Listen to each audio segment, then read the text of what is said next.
Good morning viewers, আবার চলে আসলাম একটা নতুন রেসিপি নিয়ে। সেটা হচ্ছে বাঁধাকপি চালের ঘন্ট। এবার দেখুন আমি কি রেসিপি লাগছে সেটা। এখানে লাগছে দুটো বাঁধাকপি এভাবে কুচনো করে কাটা।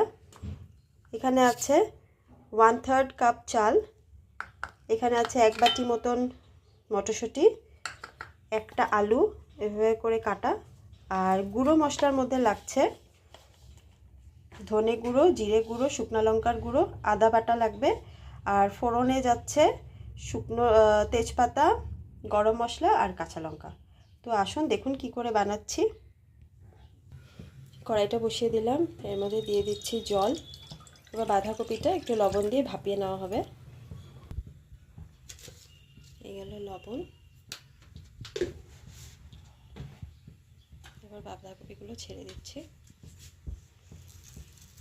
অনেকেরই গ্যাস্ট্রিকের প্রবলেম থাকে, তো বাঁধাকপিটা ভাপিয়ে নেওয়াটা ভালো।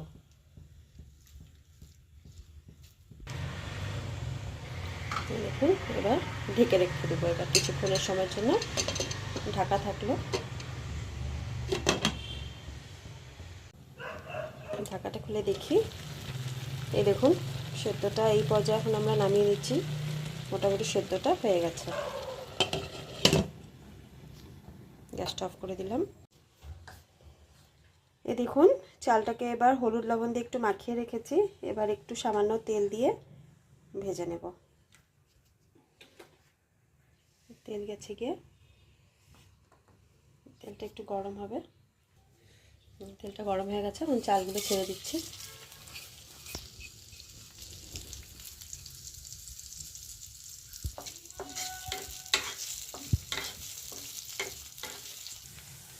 দেখুন ঠিক এইভাবে মোটামুটি যখন ভাজাটা হয়ে যাবে, এখন চালটা সরিয়ে রাখছি। আবার আলাদা একটা কড়াই বসিয়ে দিলাম, এর মধ্যে যাচ্ছে সরষের তেল।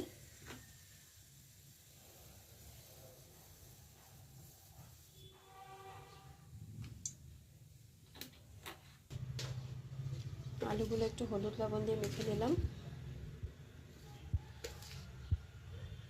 মশলা, তেজপাতা,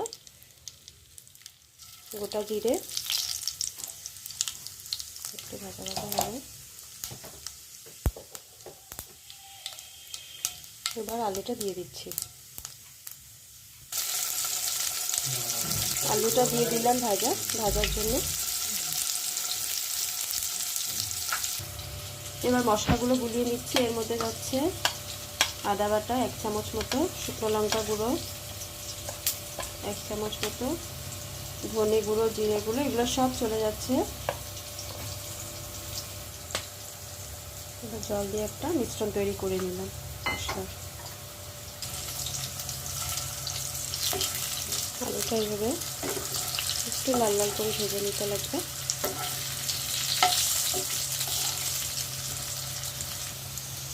এই দেখুন আলুগুলো কীভাবে ভাজা হয়েছে। ঠিক এই পর্যায়ে মশলা কষানো জলটা দিয়ে দিচ্ছি।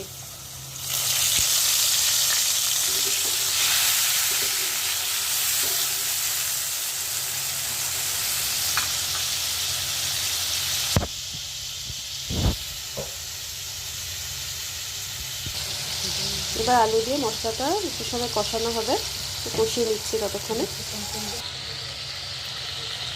দেখুন মশলাটা মোটামুটি ভাজা ভাজা হয়ে এসছে। এর মধ্যে বাঁধাকপিটা ছেড়ে দিচ্ছি।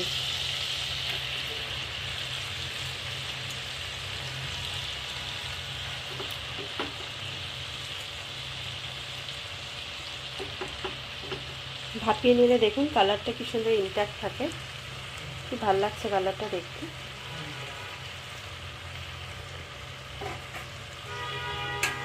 মটরশুঁটিগুলো দিয়ে দিচ্ছি, কাঁচা লঙ্কাগুলো দিয়ে দিচ্ছি।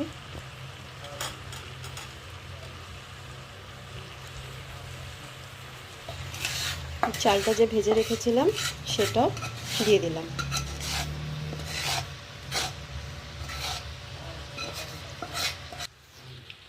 এই দেখুন সব কিছু একসাথে মেশানো হয়ে গেছে। এবার ঢাকা দিয়ে দেব।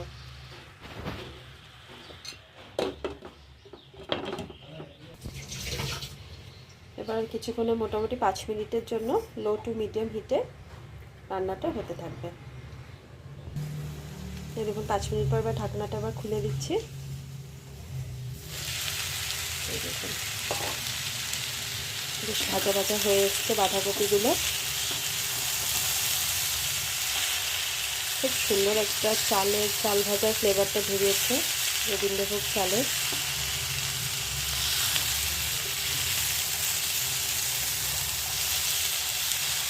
এভাবে নাড়াচাড়া করবেন কিছুক্ষণ, করে আবার ঢাকা দিয়ে দিতে হবে। ঢেকে দিলাম আরও 3-4 মিনিটের জন্য। এরকম বন্ধুরা সুন্দর একটা ফ্লেভার একটা বেরিয়েছে, ভালো মতন ফ্রাই হচ্ছে। এর মধ্যে কয়েকটা কিশমিশ দিয়ে দিলাম, এটা অপশনাল, আপনারা চাইলে দিতে পারেন। স্বাদ অনুযায়ী এবার লবণটা দিয়ে দিচ্ছি।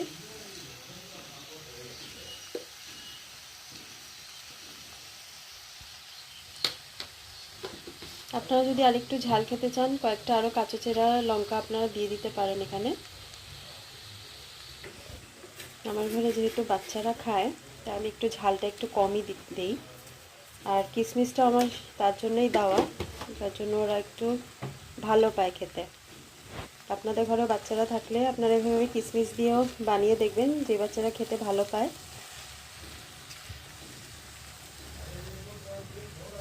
চিনি দিয়ে দিয়েছি এর মধ্যে, সামান্য একটু চিনি দেওয়ার পরে এখন আর একটু সময় নাড়াচাড়া করে হিটটা মিডিয়াম হিটে রাখবেন, বাড়িয়ে দিবেন না।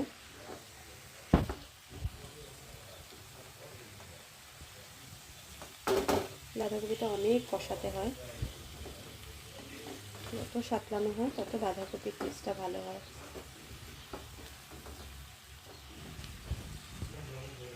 এখন আরেকটু সময়ের জন্য ঢেকে দিচ্ছি।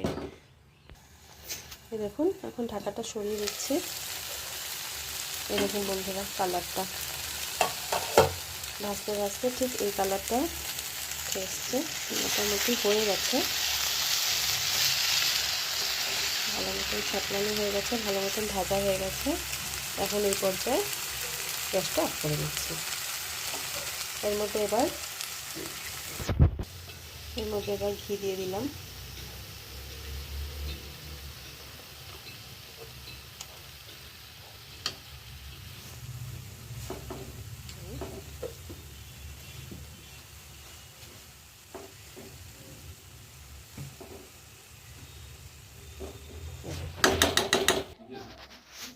এই দেখুন বাঁধাকপি চালের ঘন্ট রেডি। এটা হচ্ছে ফাইনাল লুক। যদিও বাঁধাকপি আলু মটরশুঁটির ঘন্টটা খুবই ফেমাস বাঙালি রেসিপির মধ্যে, কিন্তু এর মধ্যে যখন গোবিন্দভোগ চালটা যায় তখন টেস্টটা আরেকটু দ্বিগুণ হয়ে যায়। তো আপনারা ঠিক এইভাবে বানিয়ে দেখবেন ঘরে, কেমন লাগে জানাবেন, কমেন্ট করবেন, লাইক শেয়ার অ্যান্ড সাবস্ক্রাইব করতে ভুলবেন না।